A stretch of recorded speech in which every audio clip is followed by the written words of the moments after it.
It's been a long time since we reviewed 50 Shades Darker. There are two main reasons for this. One, we don't like the films that much. And two, we were waiting for E.L. James to release Freed from Christian's perspective. After 18 months, we figured she wasn't going to write it, and so work started on the review. And then I heard it was being written during lockdown. As of writing, there is no release date, and so we're done waiting. That being said, when the book is released, I'll read it, and if there's anything earth-shattering... Don't you mean earth-moving? I know what I mean. If there's anything to add, we'll do another video. 50 Shades Freed, the movie, was released on the 8th of February 2018.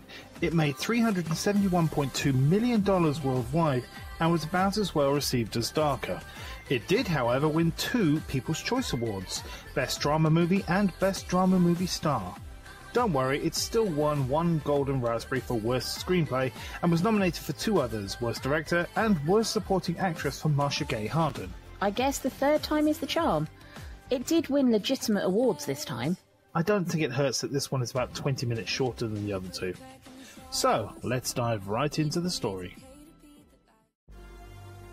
50 Shades Freed starts with Christian and Anna's wedding and honeymoon, which is cut short when Christian hears that Grey Enterprises has had a fire in its server room and that several of Christian's personnel files have been stolen. It turns out to be Jack Hyde, Anna's former boss, and it's at this point that Christian mentioned that his helicopter crash was sabotaged. Christian hires Anna personal security and she goes back to work. Anna returns to SIP and finds that she's been promoted without even being there. Life changes a lot for the two, with Christian buying the house that the two saw when sailing. After putting the overly flirtatious architect Gia in her place, Anna drives them back to the city, pursued by an SUV with fake plates, driven by an unknown woman. Whilst Christian is away in New York, Anna goes out for drinks with Kate against Christian's wishes, and finds out that Jack has information about the entire Grey family. Anna returns home where Jack is waiting to kidnap Anna at knife point, but is stopped by Anna's personal security before being arrested. Jack is let out on bail though, claiming that Anna was the one that initiated contact. It's around about this time that Anna finds out that she's pregnant, which Christian does not take well. The two are on really bad terms when Jack calls from Mia's phone, saying he'll kill Mia if Anna doesn't give him $5 million cash. Anna withdraws it from the bank, tipping Christian off, and heads to the rendezvous. After getting beaten by Jack, Anna shoots him in the leg moments before Christian and the police arrive to arrest Jack again. Anna recovers as Christian reveals that Jack's vendetta goes back to when he and Christian were in foster care together. The Grey family adopted Christian, and Jack has been bitter about it since. We flash forward to Christian and Anna with a toddler and another baby on the way. The film story is just the skeleton of the book. There's so much that's been missed out. Things like Anna's surprise birthday party.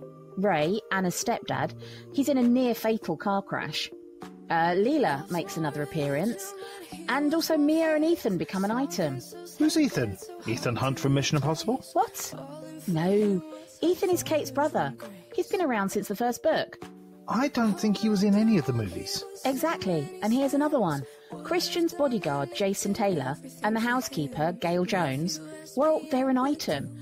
And by the end of the book, she's Mrs. Taylor. Do you see what I mean? I do. See, this is why you read the books and I just watch the movies. Okay, so I'm just going to put it out there. What are you putting out there? None of the films are great, but Freed is the better of the trilogy. It's shorter, yes, but I also don't hate Anna or Christian, and there's an underlying plot in Jack Hyde, even if his reasons for his obsession are a bit weak. I would agree with that as far as the books go too. I'm not dreading the third book from his point of view. I'll contact E.L. James and tell her to put it in the blurb. In this story, both Anna and Christian have grown up a lot since the first book, but you still have to remember that from day one when they first met to when they get married, it's less than 3 months. And the main plot of this film covers about 6 weeks. Wait, the whole 3-movie saga is just 5 months? Well, yes, but the last scene is about 18 months in the future. When I wrote the plot summary, I cut a lot of stuff, as when you get down to brass tacks, there's not a lot to the story. For example, the whole trip to Aspen did nothing to move the story forward. There were a few bits about the Aspen trip that were different from the book. For starters, instead of Jose, Ethan goes on the trip, and although it's implied, Gia has nothing to do with helping Elliot choose the engagement ring. The biggest change, though, is that someone put their hands all over Anna on the dance floor. She slaps him, and Christian then punches the guy. It reminds us that Anna can take care of herself, and that Christian is still as possessive as ever of her. I previously hated Anna's portrayal in Darker, but here it's a lot more realistic and more bearable. She's still new to Christian's world, but stands up for their relationship. Between telling off Gia to standing up to Christian when he messes up, I like this portrayal more. The same goes for Christian, even if he is a bit more possessive than I'd like. I agree, and that's why I'm glad E.L. James is writing Freed, because having his perspective in the previous books has really rounded out the characters. Let's talk sex. Well, that was over half of the film. Unlike the pool table scene last time, none of this was that interesting. The only one I clearly remember is the kitchen in Aspen. Oh yeah, yuck. Exactly. It's in a shared kitchen and they're on the table. Can you imagine having breakfast there the next morning? Oh, don't. Pass the anti-back spray. But seriously, there is one part in the book that isn't in the film. It's when Anna is first angry with him and he says to her, "Don't argue with me, take it out on me in bed." That confused Anna and me. Given his childhood abuse, I'm surprised he'd allow anyone to be aggressive with him. There was that bit I like to call aggressive edging where he used sex as a weapon. That was the same as in the book. I noticed the music a lot more this time.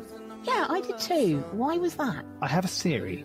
There are more sex scenes in this one, and since not much happens during these moments, you notice the music more. Yeah, you're right. I suppose when you're reading it, your imagination can fill in the blanks. Mind you, I did like most of the soundtrack. It's okay, not really my thing. I really didn't like Jessie J's cover of I Feel Good, though. 50 Shades Freed is almost an average film, so therefore it's the best by default.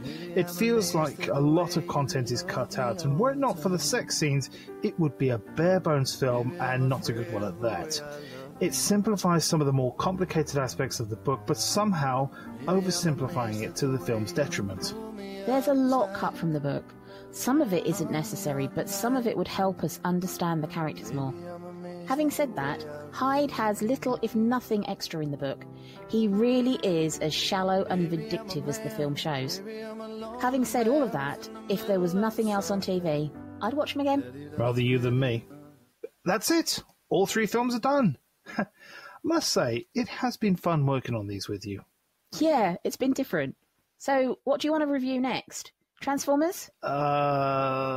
American Pie? Nah. I've got it. Perfect choice. Twilight. Fish fingers and custard. Fish fingers and custard!